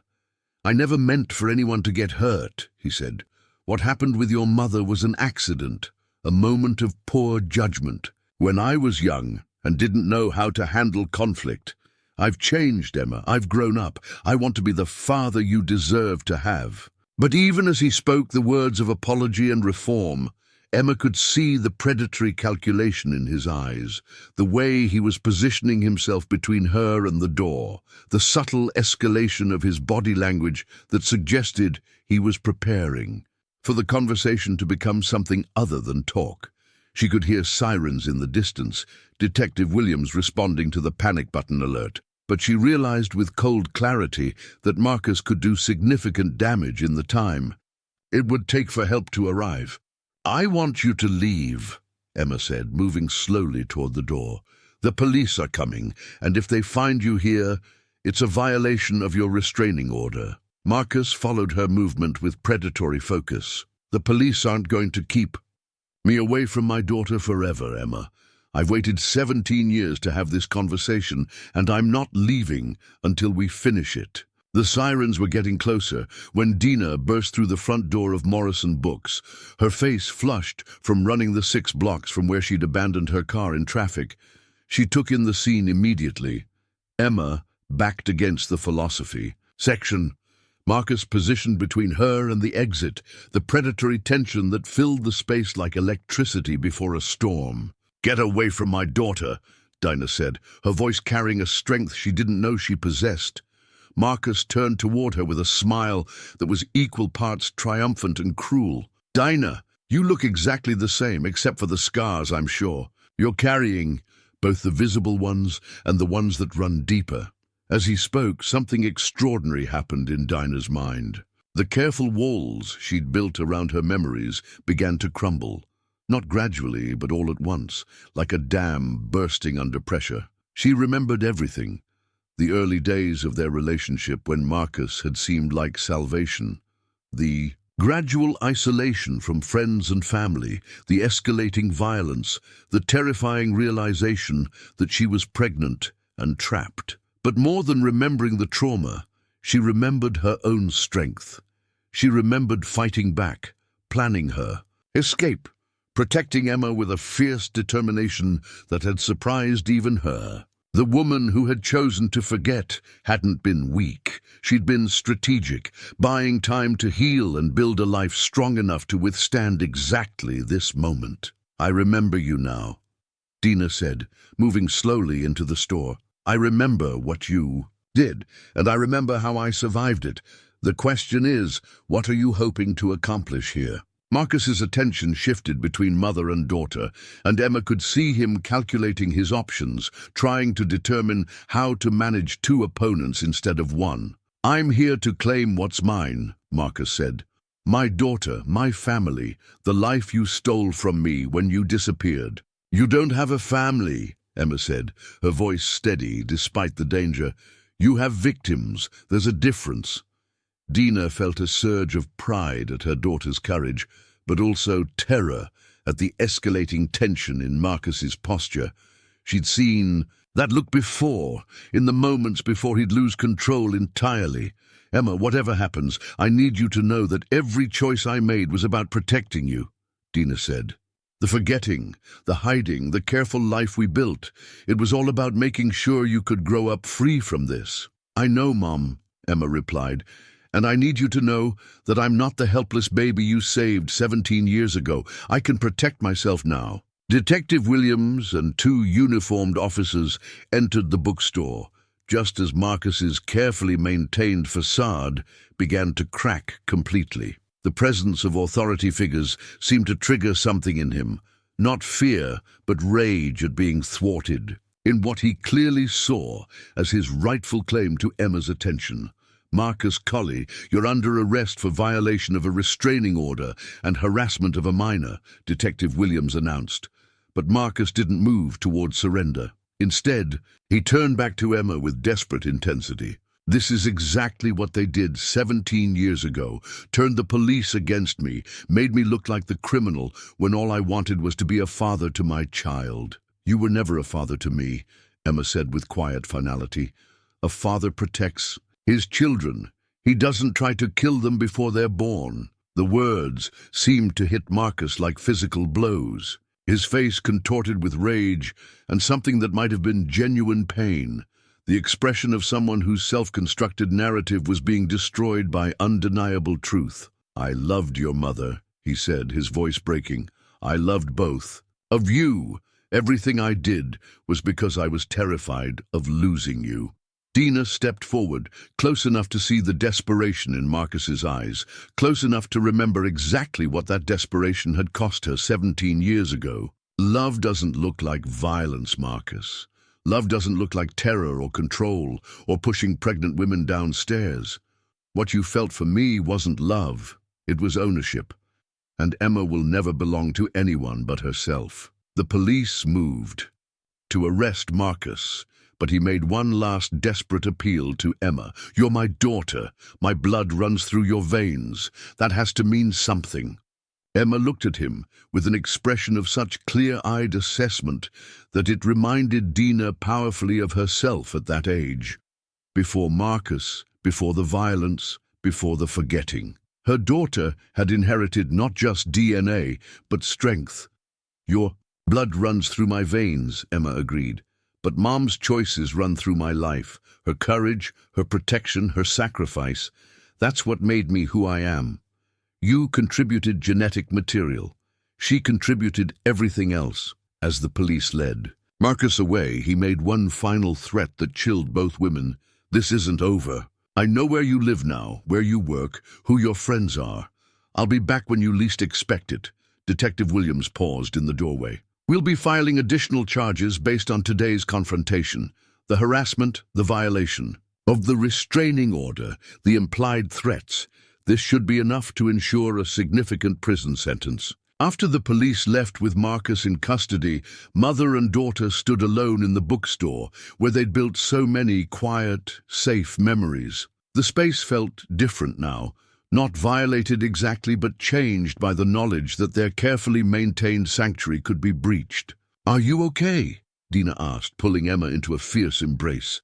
"I'm okay," Emma replied, and Dina could hear the truth in her voice. "Mom, I need you to know something. When I was facing him alone, before you got here, I wasn't scared of him.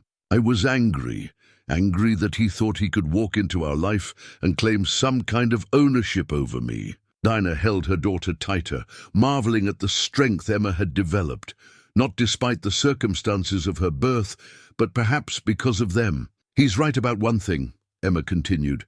"This probably isn't over. Men like him don't give up easily. But Mom, We're not the same people we were this morning. We know who he is now, we know what we're capable of, and we know we don't have to face him alone. Sarah arrived as they were closing the store, having received Detective Williams's call about the arrest. The 3 generations of women stood together in the bookstore's warm light, bound not just by blood, but by shared understanding of what survival could look like. "What happens now?" Sarah asked. Emma answered before Dina could speak. "Now we stop hiding. We press charges. We testify if we need to, and we make sure he faces consequences for what he did 17 years ago and what he tried to do today." Dina looked at her daughter, her brilliant, brave, unbreakable daughter, and realized that the scared young woman who had chosen to forget in order to protect her child had succeeded beyond her wildest hopes. Emma didn't just survive Marcus's legacy, she transcended it entirely. "Together?" Dina asked. "Together," Emma confirmed, and for the first time in 17 years, Dina felt truly free. 6 months later, Dina stood behind the counter at Morrison Books, watching Emma rearrange the young adult section with the methodical precision she brought to everything she cared about. The late afternoon sunlight streamed through windows that no longer needed to be watched with anxiety, casting familiar golden rectangles across the hardwood floors that had witnessed so much of their life together. The brass keys to the store felt different in Dina's hands now, less like symbols of protective isolation and more like tools for building the kind of life that could withstand scrutiny. The careful walls she'd built around their existence hadn't disappeared, but they'd become more like garden boundaries than fortress ramparts, defining space rather than defending territory. "Mom, Mrs. Patterson wants to know if you've read that new memoir about recovering from family trauma," Emma called from across the store. "She says it reminds her of your story." The casual way Emma referenced their family's history still sometimes surprised Dina. Over the past months, as they'd worked through the legal proceedings and the gradual process of integrating recovered memories with current reality, Emma had developed a matter-of-fact approach to discussing their experiences that felt both healthy and slightly miraculous. Marcus had been sentenced to 4 years in prison for the violation of his restraining order, harassment of a minor, and, after Dina found the courage to press charges, the 17-year-old assault that had nearly killed them both. The trial had been difficult, requiring Dina to testify about memories she'd spent years forgetting, but it had also been profoundly healing. Speaking the truth in public, having it validated by a legal system that took their experiences seriously, had completed a process of reclaiming her own narrative that began with Patricia's gentle examination of those mysterious scars. "Tell her I'll order it for her," Dina replied, "and ask if she wants to join our book club discussion next month. We're reading about resilience and post-traumatic growth." The book club had been Emma's idea, a monthly gathering for women who'd experienced various forms of trauma and wanted to explore their healing through literature. What had started as a small group of 5 had grown to nearly 20 regular members, including Detective Williams, who attended when her schedule allowed. Sarah pushed through the front door, carrying coffee from the shop next door and a manila folder that Dina recognized as legal documents. "Final paperwork from the Victims' Compensation Fund," Sarah announced. Settling into the reading chair, they'd moved to the front of the store specifically for her daily visits. "They approved your claim for both the original medical expenses and the counseling costs." Over the months since their reunion, Sarah had become not just a recovered sister, but an integral part of their daily lives. She helped with the bookstore during busy periods, attended Emma's school events with the enthusiasm of someone making up for years of missed celebrations, and served as a bridge between Dina's forgotten past and her reconstructed present. Emma looked up from her book arrangement with the expression that meant she was processing something complex. "Can I ask you both something that might be uncomfortable?" Dina and Sarah exchanged glances. Emma's uncomfortable questions had become opportunities for important conversations, but they still required emotional preparation. "Of course," Dina said. "Do you think I should write to Marcus in prison?" The question hung in the air like incense, heavy with implications neither woman had expected to consider. "What would you want to say to him?" Sarah asked carefully. Emma set down the books she'd been holding and moved to join them in the store's makeshift conversation area. "I've been thinking about the fact that I'm going to college next year, that I'm becoming an adult, and that he's my biological father, whether we like it or not. I don't want a relationship with him, but I wonder if there's something to be said. For I don't know, acknowledging the reality of our connection without letting it define me." Dina felt her protective instincts flare, but she forced herself to consider Emma's words thoughtfully. Her daughter had earned the right to make complex decisions about her own healing process. What would that acknowledgement look like? Dina asked. "Maybe just a letter telling him that I know who he is, what he did, and that I'm choosing to build a life that has nothing to do with his violence or his excuses. Not to hurt him necessarily, but to close the door on my own terms instead of having it always partially open in my mind." Sarah nodded slowly. "That sounds like reclaiming power rather than giving it away." "Exactly," Emma said. "For 17 years you protected me by erasing him from our story.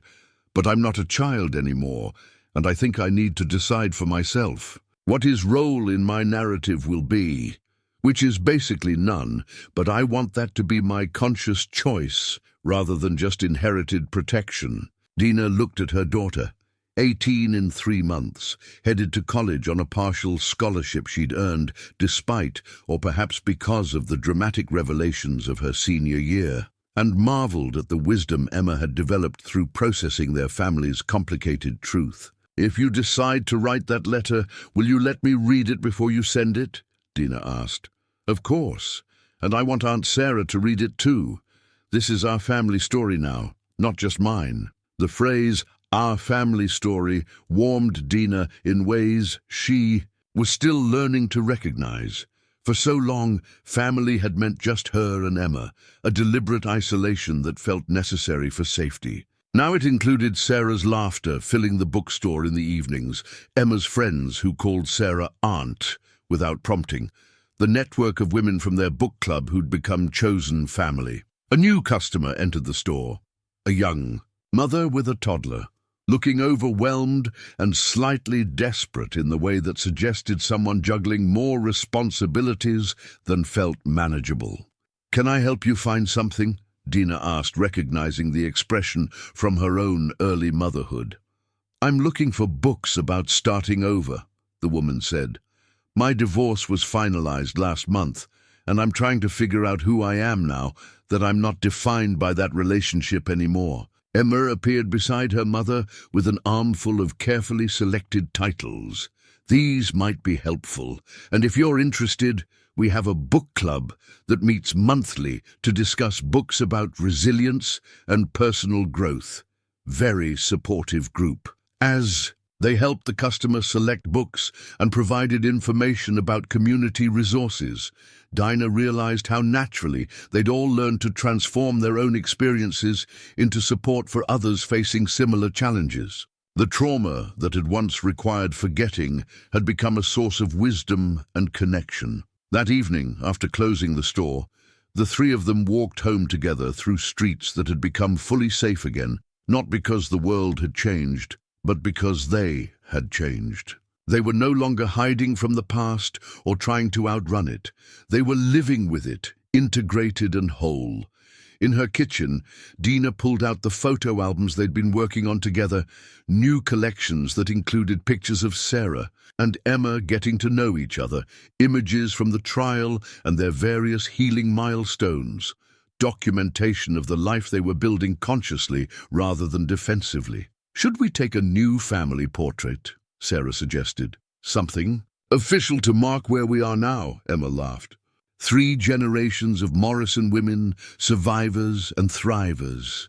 As they arranged themselves for the photo, Emma in the middle, Dina and Sarah on either side, all of them smiling with genuine happiness rather than careful composure, Dina thought about the journey that had brought them to this moment. The mysterious scars that had started everything had healed into barely visible marks, no longer sources of pain, but reminders of strength. The memories she'd lost had been recovered and integrated, no longer threats but simply parts of a larger story that included both darkness and remarkable light.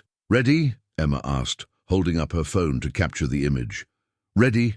Dina and Sarah said simultaneously, and the camera clicked, preserving a moment of healing that had been 17 years in the making. Outside, the evening settled over their quiet neighborhood with the kind of peace that comes not from the absence of struggle, but from having faced it and emerged stronger. Inside, 3 women who'd learned to transform trauma into wisdom continued the ongoing work of building a life worth photographing, a story worth telling, a family worth celebrating. The new portrait would take its place in albums that told the truth, all of it. The difficult parts and the beautiful ones, the forgetting and the remembering, the hiding and the emergence into light. It was, Dinah realized, exactly the kind of family story she'd always wanted Emma to inherit. One where courage mattered more than circumstance, where love